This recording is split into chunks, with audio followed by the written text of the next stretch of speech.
Assalamualaikum warahmatullahi wabarakatuh. Waalaikumsalam warahmatullahi wabarakatuh.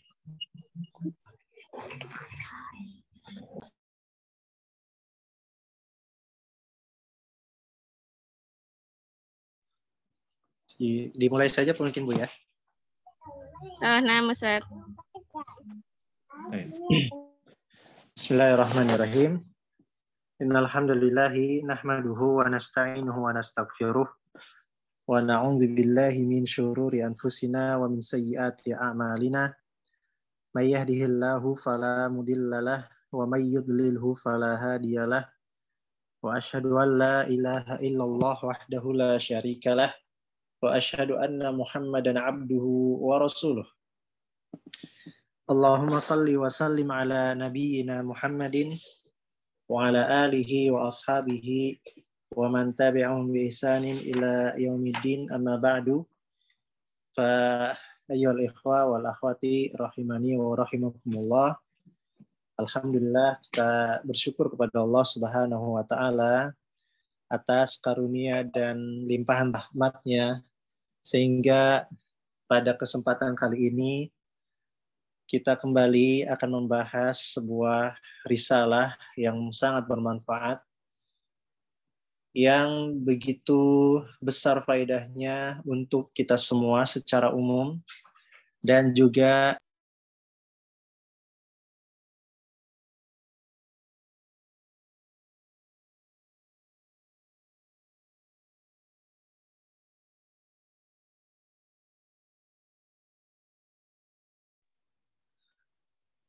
sehingga risalah ini sangat bermanfaat untuk kita semua secara umum dan terlebih khusus untuk para pengajar, yang mana mereka adalah orang-orang yang memiliki kesempatan yang besar dan andil yang begitu besar di dalam menyebarkan dakwah Islamiyah ini.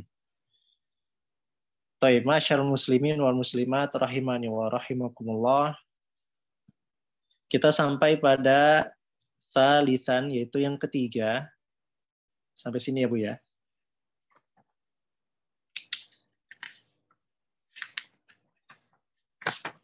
Yaitu yang berkaitan dengan yaitu wasail ya.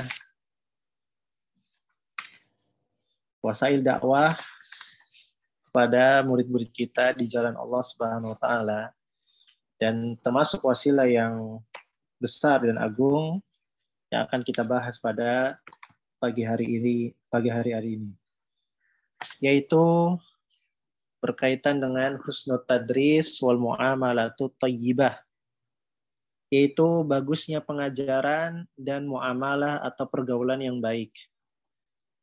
Qala al-muallifu hafizallahu taala, innallaha, ya, beliau menukilkan hadis, innallaha yuhibbu idza amila ahadukum amalan an yutqinahu. Sesungguhnya Allah Subhanahu wa taala menyukai atau mencintai apabila salah seorang dari kalian mengerjakan sebuah pekerjaan, dia mentelateninya.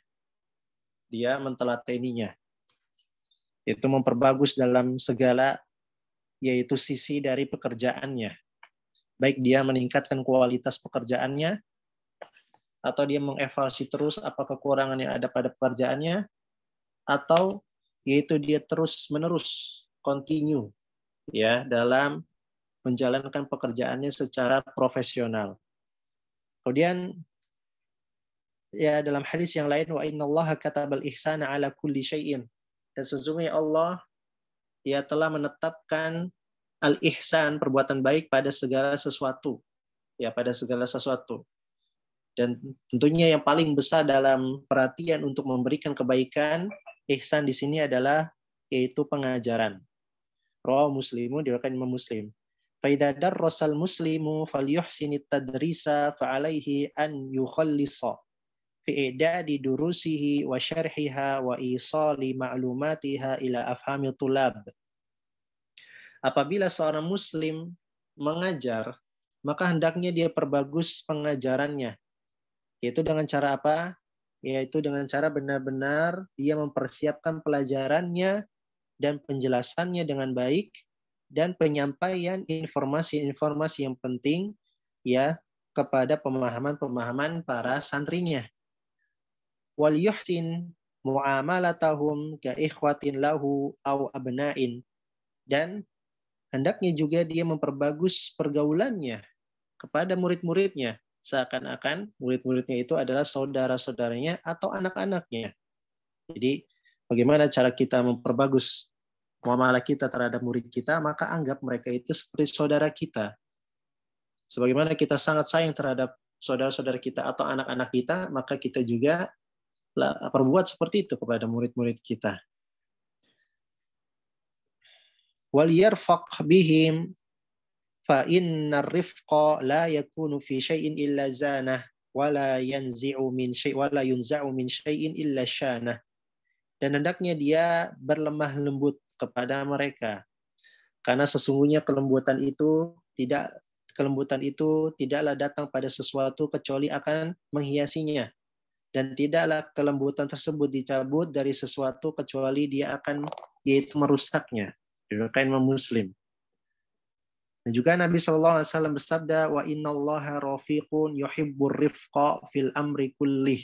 Lihat, bahwasannya Allah Subhanahu wa taala Maha lembut dan dia mencintai kelembutan pada segala sesuatu urusan. Naam. Fayatajannabu mathalan al-ikhtibarat asy-syadidat al-su'ubah wat-taqida wallati la tumayyizu baina at-talibil ladzi istadhkara durusahu wa zamilahu alladzi lam yudzakkir. Maka jauhilah dari sikap yaitu keras. Seperti misalkan ujian yang begitu sulit ya dan sangat mencekik, yang tidak membedakan antara siswa yang benar-benar dia merojaah pelajaran dan juga temannya yang tidak merojaah pelajaran. Artinya apa?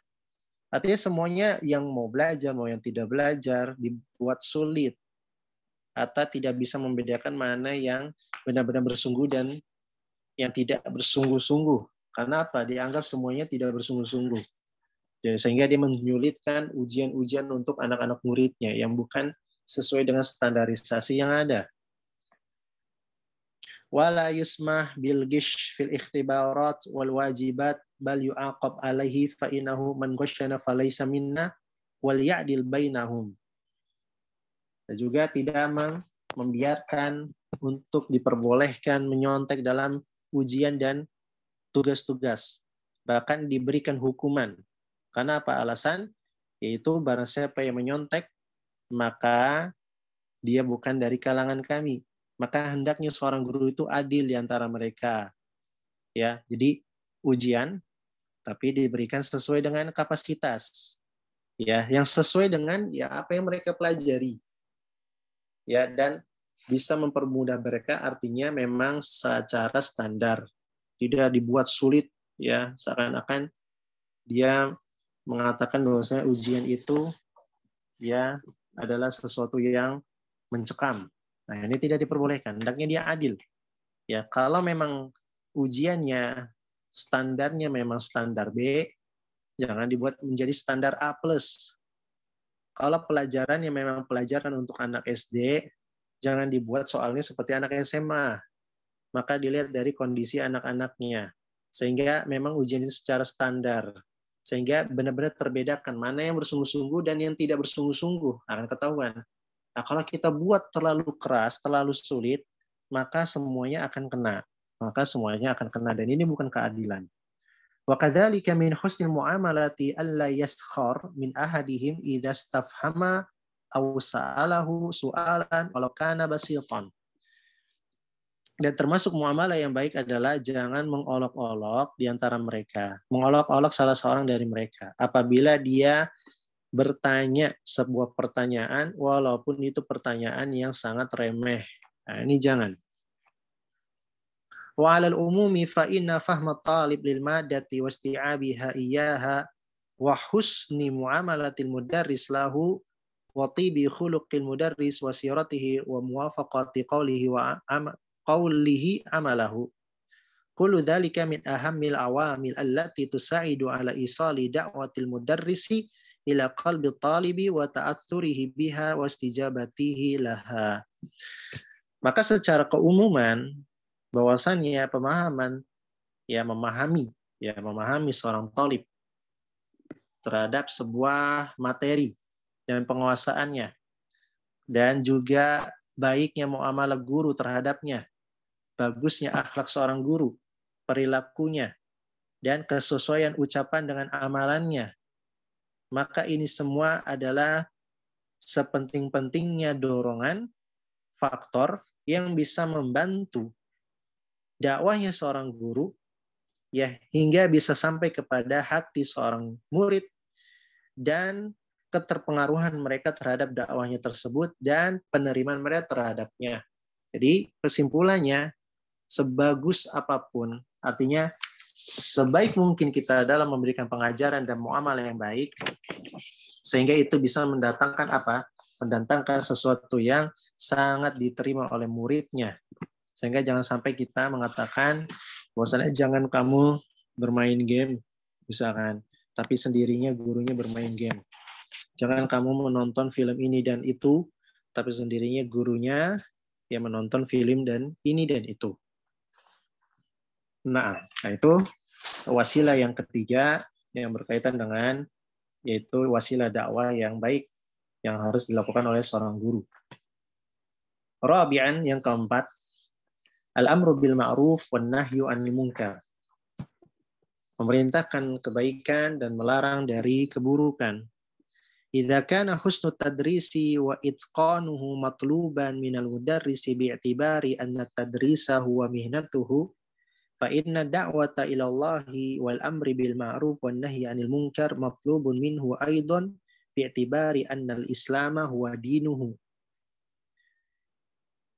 wal imanu huwa manhajuhu wa sabiluhu. Apabila bagusnya pengajaran dan keprofesionalitasnya, ketelatenannya dalam mengajar itu dituntut dari seorang guru, yaitu dari sisi apa? Dari sisi bahwasannya mengajar itu adalah profesinya. Maka dakwah kepada Allah, amar ma'ruf, nahi mungkar, itu lebih dituntut lagi. Dari sisi apa? Dari sisi bukan bahwasannya dia itu bukan pekerjaan, tapi apa? Bahwasannya dia adalah bagian dari Islam, sedangkan Islam adalah agamanya. Maka itu lebih dituntut lagi, ya. Maka itu lebih dituntut lagi.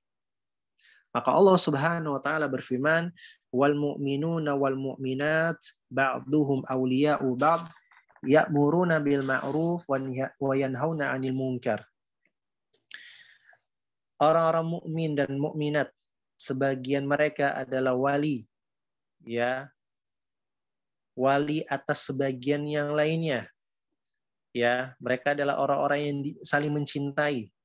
Itu dengan cara apa? Yaitu mereka memerintahkan dengan kebajikan dan melarang dari kemungkaran. Wa haula kaifiyatil amri bil ma'ruf wan nahyi 'anil munkar nadhkurul mulahadzat taliyata. Seputar tentang amar ma'ruf nahi mungkar, tata caranya, maka di sini kami akan menyebutkan beberapa catatan berikut. Di antaranya, yaitu amar ma'ruf nahi mungkar haruslah al-kalimatut thayyibah, yaitu sebuah kalimat yang baik, kalimat yang sedap, kalimat yang harum. Ya, bukan kalimat pedas, bukan kalimat yang tajam, dan bukan kalimat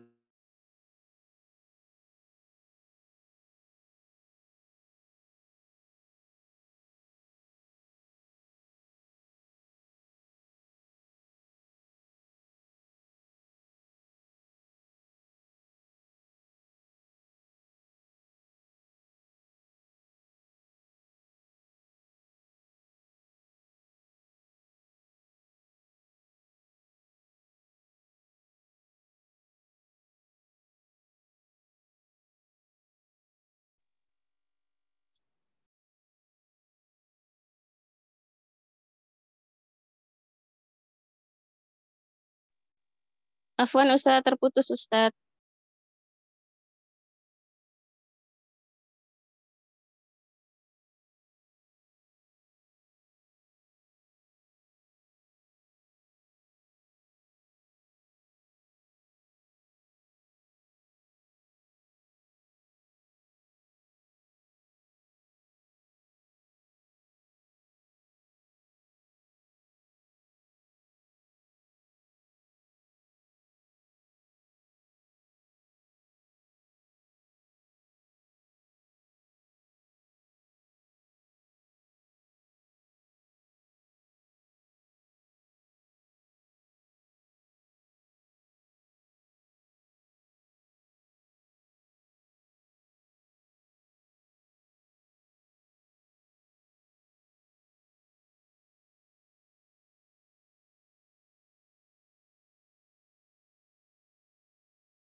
Afwan, mohon ditunggu sebentar ya. Ustadz sedang mengalami gangguan sinyal.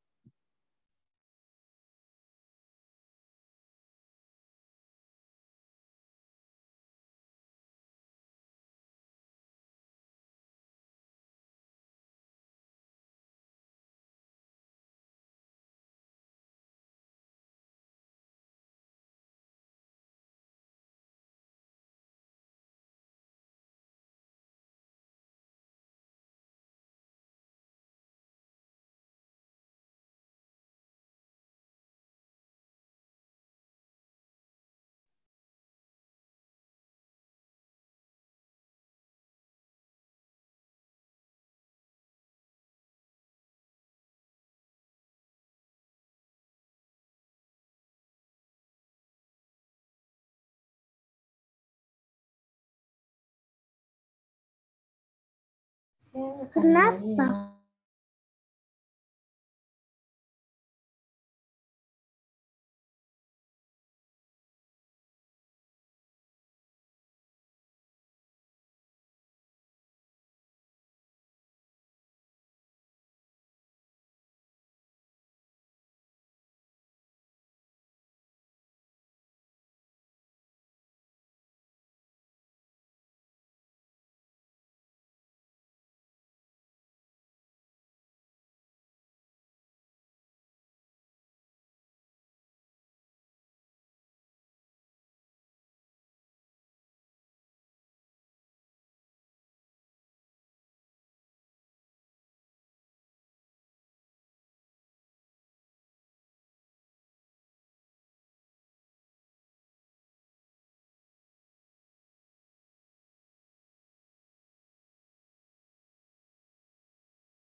Assalamualaikum. Waalaikumsalam warahmatullahi wabarakatuh. Nah, Afwan, terputus tadi ada ayah saya nelpon, jadi saya dahulukan dulu ya. Baik, yaitu ucapan yang baik. Beliau berkata, yumkinu lil mudarrisi an yatahaddatsa li tullabihi an tawjihatil islami wa yadullahum 'alal khairi wa fi'lihi wa dzalika mathalan li daqa'iq khilalil istiraha al fursah. Memungkinkan untuk seorang guru yaitu dia berbicara kepada murid-muridnya tentang pengarahan-pengarahan Islam dan menunjukkan kepada mereka tentang kebaikan, yaitu berupa apa? Berupa perbuatan. Dan hal semacam itu bisa dilakukan misalkan di sela-sela istirahat atau di sela-sela ya kita misalkan lagi mengajar, ada sela-sela kita sejenak rehat dan kita memberikan di situ nasihat-nasihat yang baik dengan ucapan-ucapan yang baik. Au qabla ibtida'i darsihi, atau sebelum memulai pelajaran. Au ba'da intihaihi, atau setelah selesai pelajaran. Au khilalihi, atau di sela-selanya. Au qubail taburis sabah, atau yaitu sebelum ya baris pagi. Ya, mungkin di sekolah lain ada baris pagi sebelum masuk kelas, ada sedikit wejangan dari gurunya. Ya kita sounding anak-anak kita dengan pengarang-pengarang Islam walaupun ya sedikit. Au ba'da intihail al-yaum dirasi, atau di akhir pelajaran kelas. Au khilali liqa'i usbu'i bil mahad, atau pada mungkin di apel ya, apel setiap pekan di lembaganya. Nah, wa hadhil kalimatu thayyibatu allati tulqa bintizamin tu'ti biidnillahi ta'ala thimaroha. Maka kalimat yang baik ini yang dilontarkan secara teratur, maka dia akan memberikan efek dengan izin Allah, yaitu berupa buahnya yang manis. Allah Ta'ala berfirman, Alam taro kaifa daraballahu mathalan kalimatan thayyibatan kasyajaratin thayyibatin asluha thabitu wa far'uha fis sama tu'ti ukulaha kulla hinin biidni rabbiha.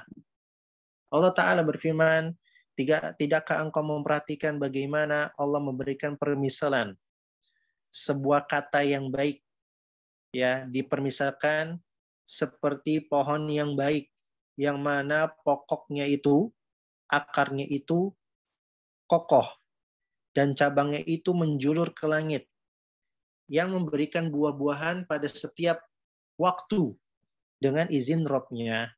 Wa hadhil kalimatu thayyibah in kanat min ghairi mudarrisin, min ghairi mudarrisi tarbiyatil islamiyah, kana laha biidnillahi bil idhafati ila hadhi thimar tamratun ukhra wa hiya iqtina'u talib amaliyan bi anna al-islam wal amala bihi wad da'wata ilaihi laisa khasan bi ta'ifatin bi ainiha. Ucapan yang baik ini, ya nasihat tentang permasalahan agama, nasihat-nasihat tentang sabar, jujur, ikhlas, apapun itu, berakhlak baik, menjaga sholat 5 waktu, menjaga anjuran bersedekah, sholat duha dan sebagainya. Maka dan kalimat yang baik ini, walaupun dia dilontarkan bukan dari seorang guru agama, ya, maka dengan izin Allah, ya, dari tambahan yang ada buahnya lain, yaitu buahnya selain buah yang dia rasakan saat itu, ada buah lain, yaitu apa? Berupa memberikan pengertian kepada seorang siswanya bahwasannya Islam serta prakteknya dan dakwah kepadanya itu bukan hanya dikhususkan terhadap kelompok tertentu saja. Bainama law tahaddatsa ilaihi mudarrisut tarbiyatil islamiyyati 'anil Islam wa 'azamatihi faqad ya'taqidu talibu anna al-mudarrisa innama yaqulu lahu hadzal kalama ta'diyatan li wazifatihi fahasbu. Kenapa? Ya, di mana jika seorang guru agama, tarbiyah Islamiyah, pendidikan Islam dan sebagainya, ya sarjanawan Islam, sarjanawan agama, ketika mereka berbicara tentang agama ini dan keagungannya, maka ya kalau ucapan baik ini saja hanya diucapkan oleh guru agama, tentu para thalib menyangka, berkeyakinan bahwasannya guru agama ini dia mengucapkan tentang Islam, tentang keagungan ini hanyalah sekedar apa? Sekedar menunaikan pekerjaannya saja. Ya, wa yata'akkadu ladaihi hadzal i'tiqad idza alima anna mudarris at-tarbiyah al-islamiyah hadza la yusalli mathalan. Lebih menegaskan lagi, dia akan tambah yakin bahwasannya guru agama ini ketika dia mengucapkan ajaran-ajaran agama, taujihat Islam, sedangkan dia sendiri tidak sholat, ini akan lebih menguatkan bahwasanya dia hanya pekerjaan saja, bukan dakwah. Nah, au idza ra'atu talibatu anna mudarrisata tarbiyatil islamiyah hadhihi minan nisa'il kasiyatil ariyatil ma'ilatil mumilat. Dan juga apabila seorang siswi melihat guru agamanya adalah termasuk wanita yang apa? Bersolek. Ya, memakai pakaian ketat. Ya, seperti pakaiannya telanjang. Maka ini lebih dianggap bahwasannya ya guru agama ini hanya kerja aja, bukan dakwah. Dia melakukan ini bukan karena ibadah ikhlas. Yaitu pekerjaan sudah. Sehingga apa? Sehingga itu tidak membuat hati-hati dari murid-muridnya itu tergugah. Karena merasa apa? Ya buat apa? Dia ngajar ya karena kerja. Jadi seakan-akan dia memisahkan antara pekerjaan dari dakwah. Ngajar dan dakwah itu berbeda. Yang ngajar itu kerja, dakwah itu ya beribadah. Padahal pendidikan, dunia pengajaran itu adalah metode di antara metode dakwah. Ya, dakwah itu adalah ibadah. Dan kita harus meyakini bahwasannya mengajar itu bukan pekerjaan. Mengajar itu hanya wasilah untuk beribadah. Apa? Yaitu dakwah. Adapun hasil yang kita dapatkan berupa gaji di akhir bulan, itu bukan tujuan utama. Tapi dia hanya bantuan agar kita terus untuk mengajar, berdakwah. Sehingga jangan sampai ada ya mindset dari anak-anak murid kita bahwasanya guru agama itu ya mengajarkan ilmu agama itu pekerjaan, bukan dakwah. Jangan sampai seperti itu. Dan itu tidak akan membekas dalam hati mereka, ya, dakwah Islam ini. Sehingga kita butuh contoh yang baik dari seorang guru. Nah, makanya para guru sekalian, rahimani wa rahimakumullah, sebelum kita menyalahi murid-murid kita, bahwasanya murid ini tidak bisa diam, murid ini bandel, murid ini aktif, murid ini dan itu dan sebagainya, hendaknya jangan kita pertama kali lontarkan kenakalan dan kebandelan mereka itu disematkan kepada mereka secara mutlak. Hendaknya kita evaluasi dan introspeksi, kenapa mereka bandel? Padahal kita sudah mengajarkan mereka ya berkali-kali ilmu agama. Padahal kita sudah mengajarkan kepada mereka akhlak, tentang jujur tapi dia bohong. Tentang hendaknya dia sholat tapi dia malas-malasan sholat. Hendaknya jangan berisik tapi dia tetap berisik dan sebagainya. Mungkin yang di pesantren banyak yang kabur, ya, banyak yang melanggar, banyak yang dibotak. Bahkan banyak di antara mereka yang keluar dari pondok, maksudnya sudah tidak mau melanjutkan ya sekolah atau pendidikannya di pondoknya. Bahkan sampai ada yang misalkan dalam satu angkatan semuanya tidak ada yang melanjutkan di pondoknya. Atau yang tadinya santrinya ada 100, 200, yang keluar sampai 100 orang setengahnya. Nah ini hendaknya kita introspeksi. Bisa jadi efeknya kenapa mereka keluar, kenapa mereka bandel, itu karena kebandelan dan kenakalan kita terlebih dahulu. Berapa banyak guru, ya saya bukan menjas secara umum, tidak, tapi ini hanya beberapa oknum. Pada sebuah pondok atau sebuah lembaga, mereka menerima beberapa guru, ya, dan mereka ditempatkan di asrama dan sebagainya. Tapi nyatanya subhanallah, baik yang di keasramaan maupun yang di pengajaran, mereka melakukan sebuah aktivitas yang tidak pantas. Misal, yang di keasramaan mereka tidak memperhatikan muridnya, ya santrinya, yang ada di asrama, yang harusnya sore hari mereka dilihat, diperhatikan. Ya jangan sampai mereka berteriak-teriak, tapi dibiarkan. Ternyata ya gurunya di bagian keasramaan dan nongkrong misalkan di sebuah tempat.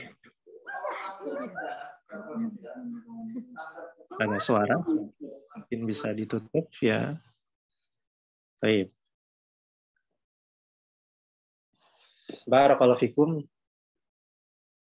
Subhanallah, alhamdulillah, wa la ilaha illallah.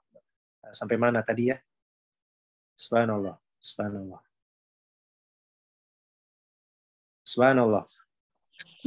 Sebuah lembaga yang menerima karyawannya. 6. Ya, kenapa karyawannya? Subhanallah. Yang ditugaskan di Sakan, mereka tidak menjalankan dengan baik. Ayo. Yang seharusnya mereka mengayomi, misalkan sampai mereka pergi ke masjid, sedangkan mereka nongkrong dan mereka bermain game. Atau yang di kantor pengajaran, guru-gurunya ngumpul tapi menggibah, ya, atau sama main game juga. Nah, ini sebuah kerusakan. Ya, sebuah kerusakan, merusak diri sendiri sehingga berefek kepada murid-muridnya. Dan ini tidak mustahil Allah menghukum kita dengan eksodus besar-besaran, santri-santri kita keluar dari pondok kita atau lembaga kita, itu disebabkan dosa dari kita. Ya, dan itu hal yang wajar. Maka di sini seorang guru hendaknya sebelum dia menyalahkan muridnya nakal dan sebagainya, maka salahkan dulu diri sendiri. Bahkan mungkin ketika dia di dalam rumahnya, dia sendiri yang melakukan pelanggaran menjadi dayus bagi anak-anaknya dan sebagainya. Maka hendaknya seorang guru memperhatikan ini. Dan ini memang terjadi, ya, memang terjadi. Kita tidak tahu dari sebab mana. Ya, dari sebab mana Allah Subhanahu wa taala menghilangkan mereka di hadapan kita. Tiba-tiba mereka keluar tidak nyaman dengan lembaga kita atau pondok kita, bisa jadi itu dari dosa-dosa kita. Dan melalui sebab-sebab yang baik itu sebab-sebab yang bisa dirasakan atau tidak dirasakan. Seperti yang sebab-sebab dirasakan, misalkan ya asramanya tidak nyaman dan sebagainya. Bisa jadi asramanya tidak nyaman karena kitanya yang membawakan itu penyakit di pondok kita atau di ma'had kita atau di lembaga kita. Maka hendaknya seorang guru introspeksi sendiri, ya, bahwasannya Anda ini bisa membawa penyakit yang akut terhadap murid-murid Anda. Dan bisa jadi ketika kita menasihati sesuatu tidak didengar sama mereka. Kenapa? Karena menganggap kitanya sendiri itu tidak baik di pandangan mereka. Hanya saja mereka diam, tidak menegur Anda, tidak mengkritik Anda karena rasa takut, bukan karena wibawa. Dan ini harus diperhatikan. Taib. Amma idza tahaddatsa mudarrisul lughatil ingliziyah mathalan aw mudarrisul ulumi anil Islam fa inna taliba yusailu nafsahu limadha yatahaddatsu hadzal mudarris anil islami wa dzalika laisa min wazifatihi wala yataqadu alaihi fulusan wahidan. Naam. Adapun apabila seorang guru Inggris, guru bahasa Inggris misalkan, atau guru-guru ilmu-ilmu lain, mereka berbicara tentang Islam, memberikan nasihat tentang Islam, maka seorang murid ini akan bertanya terhadap diri sendiri, kenapa guru ini berbicara tentang Islam? Sedangkan itu bukan pekerjaan dia bukan guru agama, dia guru matematika, dia guru IPS, IPA, dan sebagainya. Tapi kok dia kadang-kadang juga menjelaskan tentang keindahan sholat, keindahan Islam, tauhid, dan sebagainya. Sedangkan itu bukan tugas dia. Sedangkan ya itu tidak masuk dalam rekening dia. Maksudnya, artinya dia berceramah, memberikan nasihat, tapi kan itu bukan pekerjaan dia. Ya, sehingga dia digaji bukan karena itu. Fahadal amru idan amrun hamun istada'al mudarrisa an yatahaddatsa fihi wa lam yalzamhu bidzalika ahadun minan nas wa bidzalika yahtamu talibu bihadzal amri wa yusgi ila hadzal kalam wa yudriku anna hadzal ilzama innama ja'a minallahi azza wa jalla alladhi yaqul ud'u ila sabili rabbika bil hikmati wal mau'izatil hasanah walladhi wasafa ibadahul mu'minina bi annahum amiruna bil ma'ruf wan nahuna 'anil munkar. Maka perkara ini ya adalah perkara yang penting yang bisa mendorong seorang guru untuk berbicara tentang agama ini sesuai kemampuannya dan tidak melazimkan salah seorang dari satu manusia saja, satu golongan. Maka dengan ini ketika seluruh guru dari segala bidang ya berdakwah dengan cara memberikan wejangan nasihat tentang agama, apapun itu sesuai kemampuan dia. Maka dengan ini seorang seorang murid akan perhatian terhadap perkara ini dan benar-benar memasang ya telinga mereka terhadap perkataan gurunya, ya, dan mereka akan memahami bahwasannya ilzam ini, kewajiban ini tidaklah datang kecuali dari Allah Azza wa Jalla. Artinya apa? Maksudnya pekerjaan ini, yaitu pekerjaan tentang dakwah, itu memang benar-benar dari Allah, bukan pekerjaan. Kenapa? Karena mereka memahami bahwasannya seluruh guru mereka bisa berdakwah, dan itu bukan termasuk pekerjaan mereka. Nah, maka ketika mereka bisa memahami ini, mereka akan berefek bahwasannya memang benar dakwah ini, kalimat taujihat Islam ini benar-benar datangnya dari Allah Subhanahu wa taala, bukan pekerjaan semata. Maka Allah Subhanahu wa taala berfirman, "Ud'u", ya dakwahlah, ila sabili rabbik, kepada jalan Rabbmu, bil hikmah, dengan hikmah, wal mau'izatil hasanah, dan nasihat yang baik. Dan Allah lah yang memberikan, mensifati, menggambarkan hamba-hambanya mukmin bahwasannya mereka itu adalah orang-orang yang menyeru kepada kebajikan dan yang melarang kepada kemungkaran. Maka kesimpulannya, ayyuhal mudarrisin wal mudarrisat, bahwasanya apapun bidang yang Anda geluti dalam mengajar tersebut, hendaknya di sela-sela itu semua Anda berdakwah sesuai dengan kemampuan Anda. Ya, tancapkan kepada mereka tentang keindahan Islam, keagungan Islam, dan sebagainya. Dengan cara bertutur kata yang baik, dengan kalimat yang baik, ya, dengan contoh yang baik, pergaulan yang baik, ya, termasuk diantaranya adalah amar ma'ruf dan nahi mungkar. Barakallahu fikum. Maka sampai sini kita pembahasan tentang yang berkaitan dengan yaitu amar ma'ruf nahi mungkar. Insya Allah pada pertemuan yang akan datang kita akan lanjutkan pada pembahasan dan poin-poin penting yang hendaknya kita ketahui agar masalah amar ma'ruf nahi munkar ini bisa lebih dalam dan lebih kokoh lagi dan bisa berefek kepada hati-hati murid-murid kita. Semoga Allah Subhanahu wa taala memberikan kelunakan hati kepada hati kita, memberikan keberkahan kepada kita, sehingga dalam pengajaran ini benar-benar murid-murid kita bisa menerima nasihat kita dengan baik. Dan semoga Allah SWT menjadikan kita orang-orang yang ikhlas dan bertakwa di sisinya. Amin ya rabbal alamin.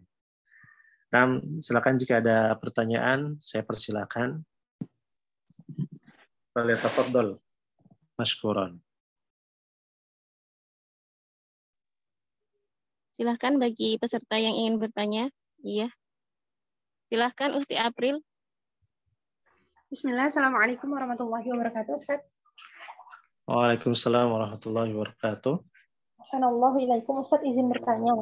Bagaimana jika, kan tadi kalau seorang guru itu tidak ya baiknya gitu, ahsannya tidak memberikan soal-soal ujian yang sulit seperti itu, Ustaz. Bagaimana jika soal-soal ujian yang diberikan itu sulit, namun memang dalam rangka agar seorang murid itu mungkin atau iya mungkin dengan entah itu hafalannya ataupun ilmunya seperti itu, Ustaz. Jazakumullahu khairan, Ustaz. Atau agar seorang murid itu ya bisa paham dengan hal-hal yang sulit tersebut. Jazakumullahu khairan, Ustaz. Nah, taib. Pernyataan yang disebutkan oleh penulis di sini maksudnya adalah pemberian contoh ya tentang pengajaran yang dia bukan di atas dasar lemah lembut. Artinya dia memberikan soal tapi tingkatannya bukan tingkatan SD. Ya. Dia memberikan soal tapi yang tingkatannya itu bukan di marhalah mereka. Adapun masalah kesulitan, ya sulit atau mudahnya itu memang ya dia nisbi, artinya tergantung keadaan. Makanya misal kalau misalkan kita mengajarkan tauhid misalkan, tauhidnya ya tauhid dengan bahasa sederhana, tauhid rububiyah, uluhiyah, asma wa sifat secara global. Tapi di sini seorang guru ya dia memberikan soal tentang misalkan asma wa sifat, sebutkan kaidah-kaidah asma wa sifat yang disebutkan para ulama Ahlus Sunnah dengan baik dan benar. Misalkan, sedangkan itu pelajaran SMA misalkan. Maka itu diantara contoh. Ya, diantara contoh memberikan soal-soal sulit dan pada realitanya ketika soal sulit tersebut dikerjakan memang tidak ada yang bisa mengerjakan. Ya, seluruh 100% murid tidak bisa mengerjakan. Berbeda ketika soal tersebut memang dikatakan sulit, tapi sulit bagi sebagian murid. Tapi bagi sebagian murid tidak sulit, dia hanya standarisasi. Maka soal yang seperti ini tidak menjadi masalah. Maka yang dimaksud adalah soal yang sulit, tapi memang muridnya benar-benar tidak bisa menjawab. Artinya bukan pada tempatnya.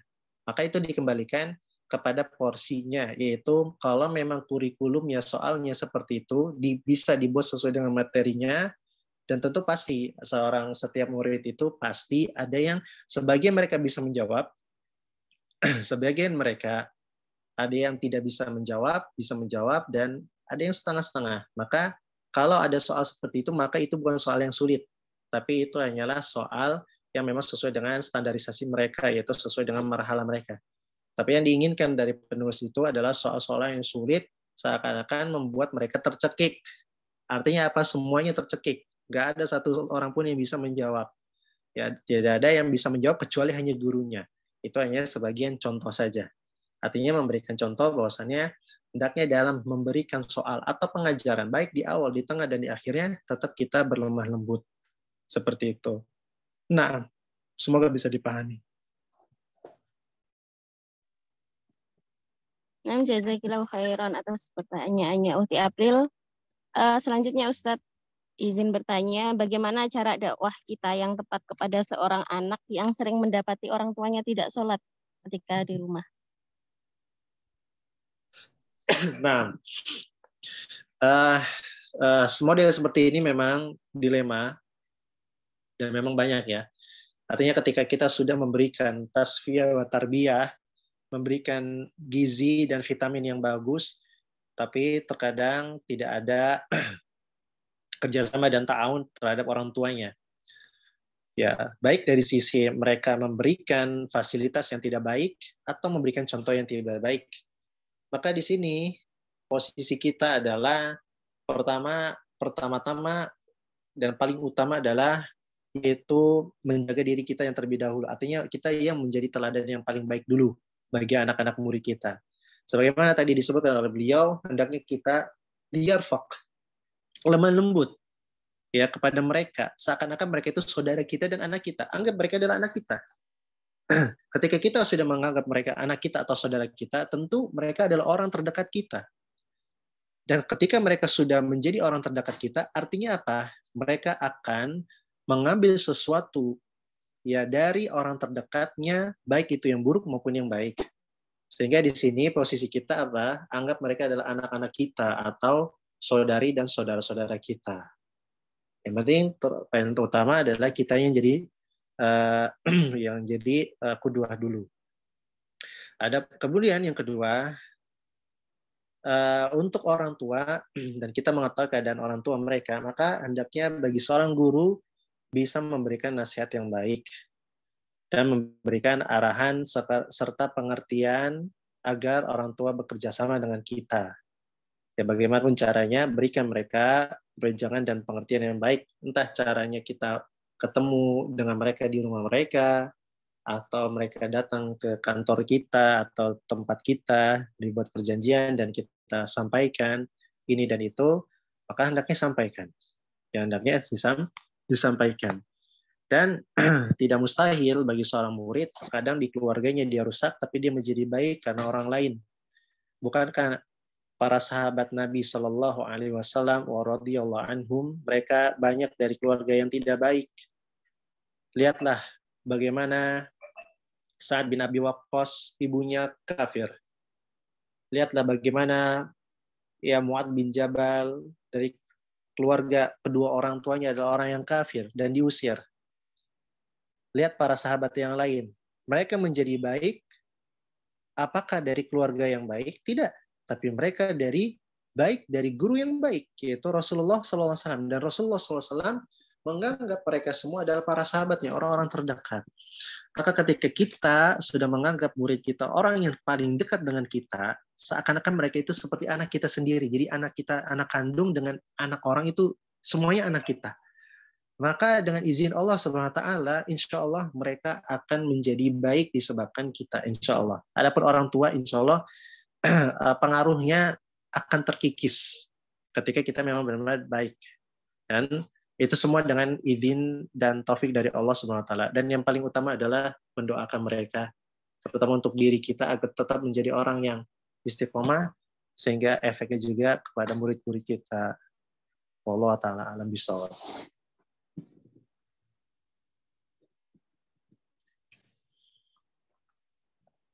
Nah, silakan. Ada lagi? Silakan bagi yang ingin bertanya lagi.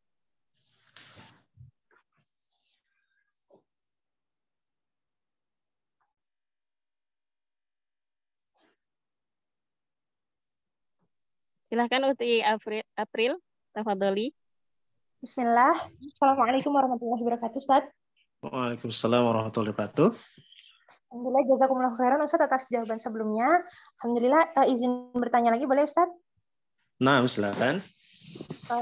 Terkait dengan ada anak yang dia itu ini Ustaz mendengar sholawat apa ya namanya rahmatan lil alamin Ustaz. Tentang itu kemudian yang sering di masjid-masjid seperti itu. Nah itu beliau bacakan di dalam kelas sehingga teman-teman yang lain kan beliau ulang-ulang sehingga teman-teman yang lain pun ikut terdengar dan ikut akhirnya ada beberapa yang ikut ngikutin gitu jadinya Ustadz. Jadinya terhafal. Nah itu kami sekarang ini masih paling penanganannya kira-kira kita kan harus ketika sholawat itu hanya boleh yang diajarkan seperti itu diajarkan.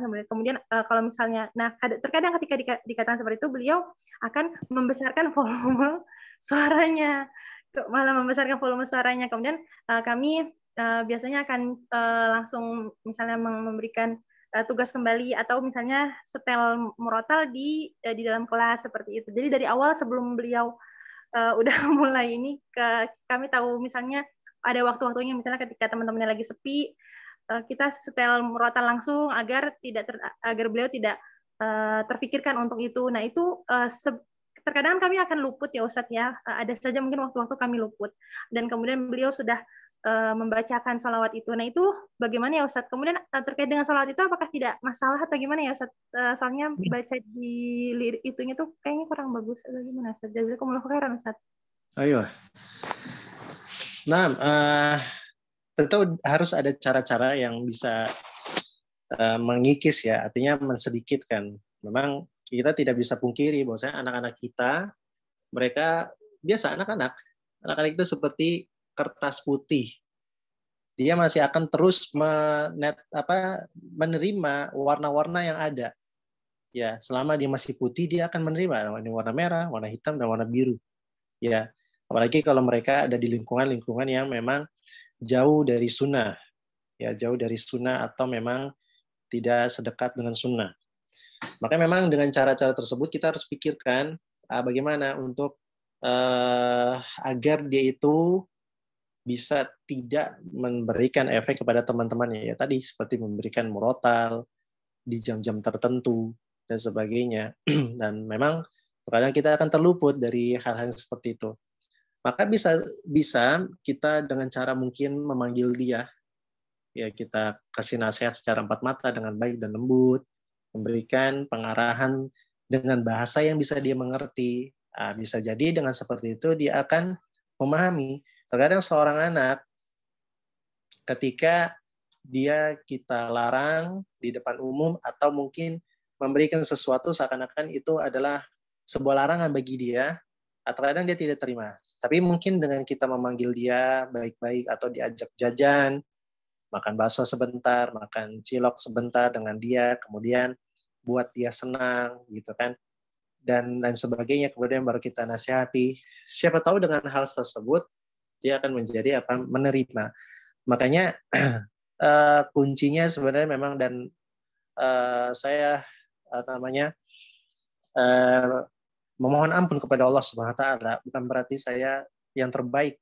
Tentu saya juga seorang guru, belum bisa memberikan tauladan yang baik, tapi di antara kunci yang memang paling bagus dan memang masih sulit untuk kita lakukan sampai saat ini adalah apa? Yaitu membuat mereka itu cinta dulu terhadap kita. Bagaimana caranya mereka itu memang benar-benar senang sama kita. Dan itu memang PR yang sangat besar. Nah, kalau mereka sudah sangat cinta dan senang dengan kita, dengan sosok kita, maka insya Allah ketika kita menasihati mereka, kita pun akan diijabah nasihat kita. Seperti itu akan diijabah. Dan juga memang kita harus pahami bagaimana karakternya. Apakah dia orangnya modelnya seperti ini, seperti itu. Nah, kalau kita sudah tahu karakternya, mungkin kita bisa cari celah, cari jalan bagaimana menasihatinya. Namun intinya seperti itu, ya bagaimanapun caranya, yaitu kuncinya adalah bagaimana dia itu senang dulu terhadap kita. Makanya itu kita coba seperti itu, pernah kita coba dengan beberapa santri kita yang awalnya ya, dan saya bukan untuk memuji diri saya, tidak, tapi ada sebagian mereka yang awalnya dia tidak semangat ya belajar di lembaga di sini.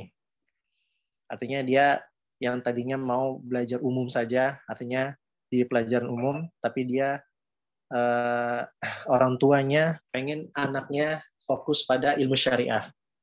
Ketika kami masuk dan memberikan wejangan, artinya pelajaran, memang di antara mereka, ini biasa anak-anak kadang suka cerita dan suka mengobrol dan suka sesuatu yang baru.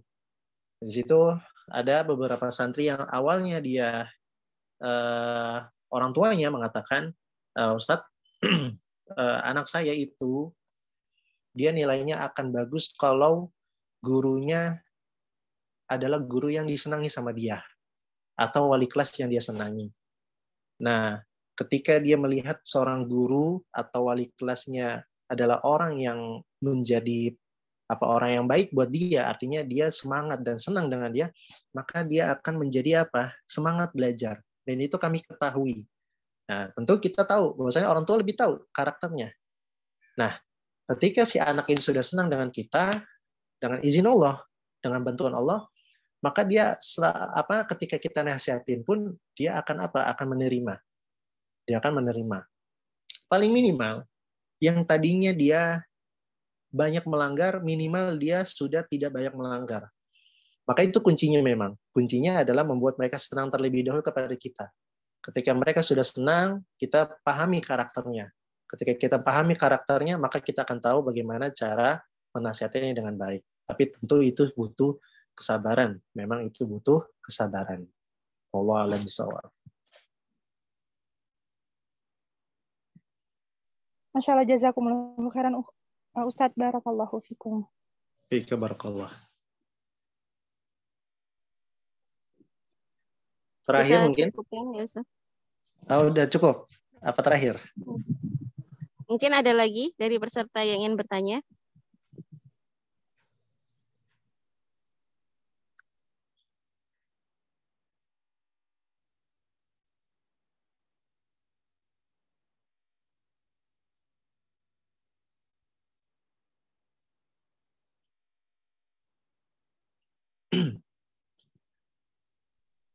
Cukupkan saja, Ustadz.